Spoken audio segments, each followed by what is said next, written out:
서울 경유 가격이 L당 1958원을 찍었습니다. 2000원까지 불과 42원 남은 숫자죠. 휘발유도 1938원으로 서울 기준으로는 이미 2000원이 코앞에 와 있습니다.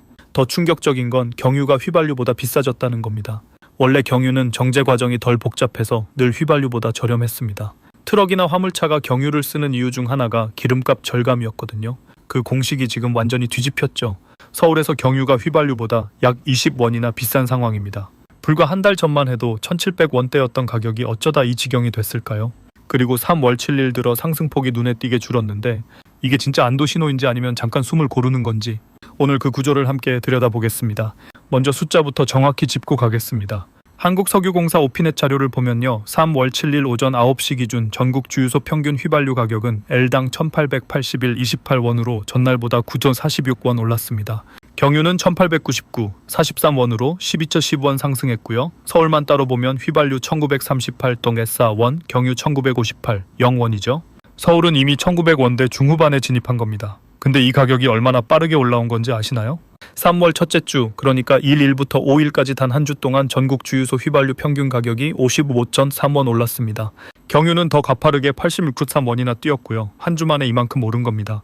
통상 기름값은 하루에 1에서 2원 오르내리는 게 정상적인 흐름인데 이번엔 속도 자체가 달랐죠. 왜 이렇게 빠르게 올랐을까요? 이유는 국제시장에 있습니다. 한국석유공사 발표를 보면 3월 첫째 주 기준 두바이유 가격이 전주 대비 15.6달러 오른 배럴당 86.1달러를 기록했습니다. 근데 이보다 훨씬 더 충격적인 숫자가 있어요.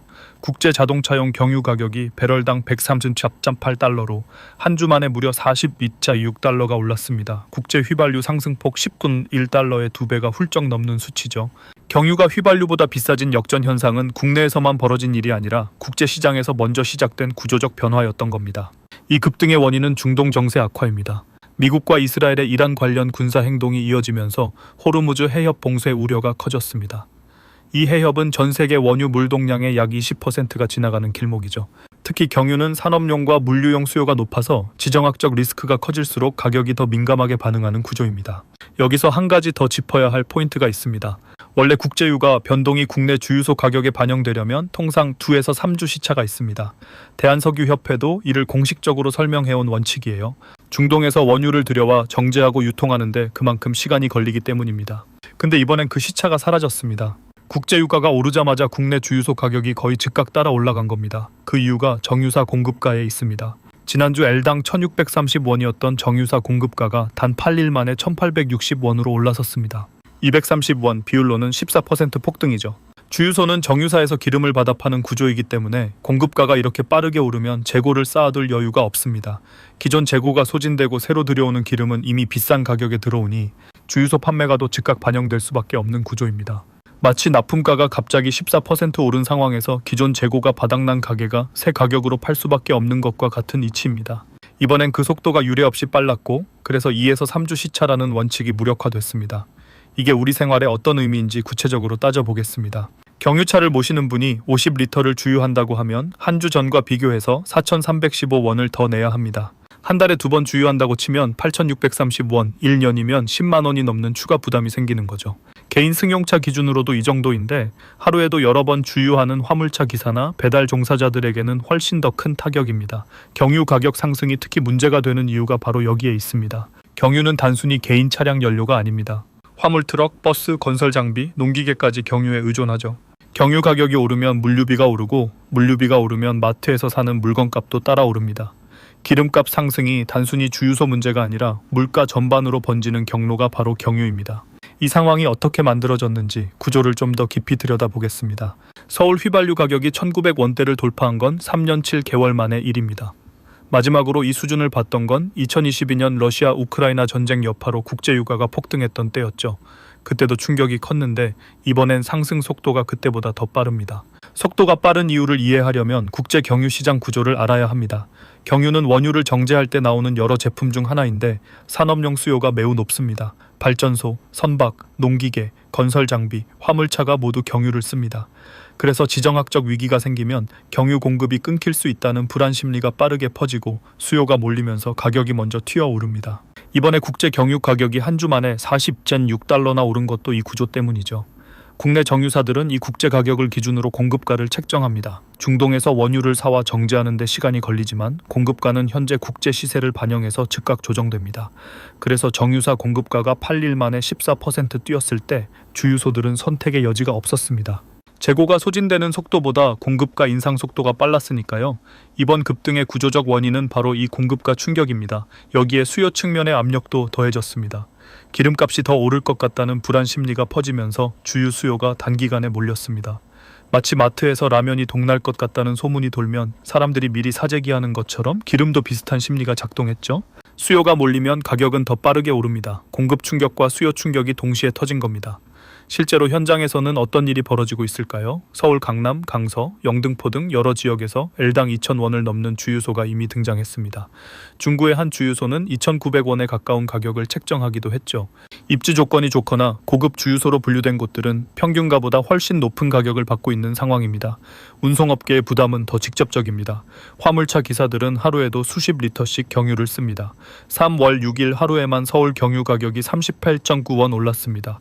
하루 100리터를 주유하는 장거리 화물차 기사라면 그날 하루에만 3,890원의 추가 비용이 생긴 거죠. 한 달이면 10만 원이 훌쩍 넘습니다. 운임을 즉각 올릴 수 없는 구조에서 이 비용은 고스란히 기사들의 손실로 이어집니다. 물류비가 오르면 그 비용은 결국 소비자에게 전가됩니다. 택배비, 배달비, 마트 물건값의 차례로 반영되는 겁니다. 경유 가격 상승이 단순히 경유차 운전자만의 문제가 아닌 이유죠. 경유를 쓰지 않는 분들도 이 파급 효과에서 자유롭지 않습니다.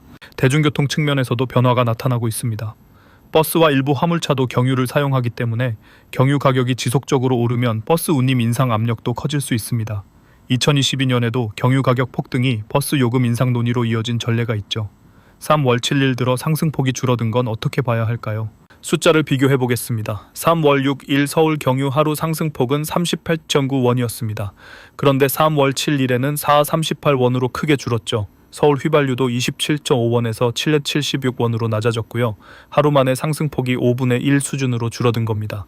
이걸 보고 고비를 넘겼다고 안도하기엔 이릅니다. 상승폭 둔화는 가격이 내려갔다는 뜻이 아닙니다. 오르는 속도가 잠시 느려진 것뿐이죠. 가파른 계단을 한 번에 여러 칸 뛰어오르다가 잠깐 숨을 고르는 것과 같습니다. 계단 자체는 여전히 올라가고 있습니다. 국제 경유 가격이 배럴당 134.8달러라는 사실은 3월 7일에도 바뀌지 않았습니다. 이 가격이 국내에 완전히 반영되려면 아직 시간이 더 필요할 수 있습니다. 대한석유협회가 설명하는 2에서 3주 시차가 이번엔 짧아졌지만 국제 가격 수준 자체가 높은 상태에서는 추가 상승 압력이 남아있죠.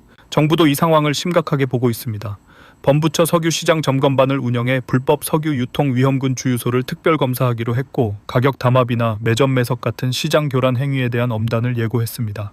석유 3단체도 국제유가 상승이 국내 주유소 가격에 급격히 반영되지 않도록 적극 협조하겠다고 밝혔습니다. 정유사들도 공급가를 투명하게 공개하며 시장 질서 유지에 나서겠다는 입장이고요. 다만 정부 단속이 실효성을 갖추려면 전제 조건이 있습니다. 국제유가 자체가 안정돼야 한다는 겁니다. 공급가가 계속 오르는 상황에서 주유소만 압박한다고 소비자 가격이 잡히기는 어렵습니다. 주유소 입장에서도 정유사에서 비싸게 사온 기름을 싸게 팔 수는 없는 노릇이니까요. 결국 가장 중요한 변수는 중동 정세입니다. 앞으로의 시나리오를 두 가지로 정리해 보겠습니다. 상황이 나아지는 경우입니다. 중동의 군사적 긴장이 외교적 협상으로 완화되고 호르무즈 해협 봉쇄 우려가 가라앉으면 국제유가는 하락 압력을 받게 됩니다.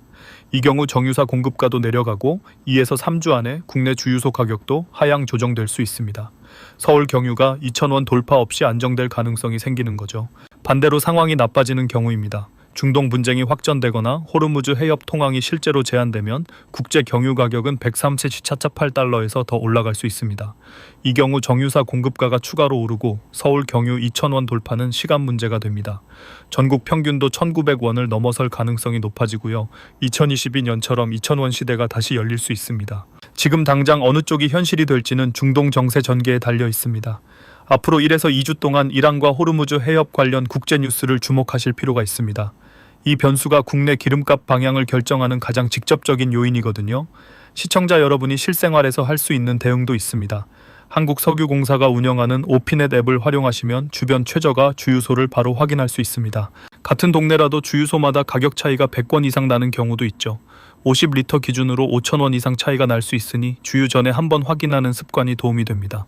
경유차를 모시는 분들은 물류비 상승이 가계 지출에 미치는 영향을 좀 더 꼼꼼히 살펴보실 필요가 있습니다. 특히 자영업이나 배달 운송 관련 일을 하시는 분들은 기름값이 수익에 직결되기 때문에 운행 횟수나 경로를 최적화하는 것이 실질적인 비용 절감으로 이어집니다.